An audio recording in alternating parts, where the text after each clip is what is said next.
അവന്മാർ ഡാൻസ് കളിക്കുന്നത്. അത് ജോസഫ് ആണെന്ന് എനിക്ക് തോന്നുന്നത്.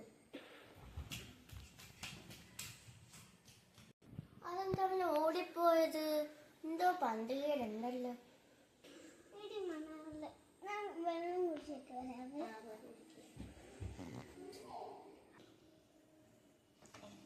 അവൻ എത്ര നേരമായി പോയിട്ട് വെള്ളം കുടിക്കാൻ പോയിട്ട്? എവിടെ?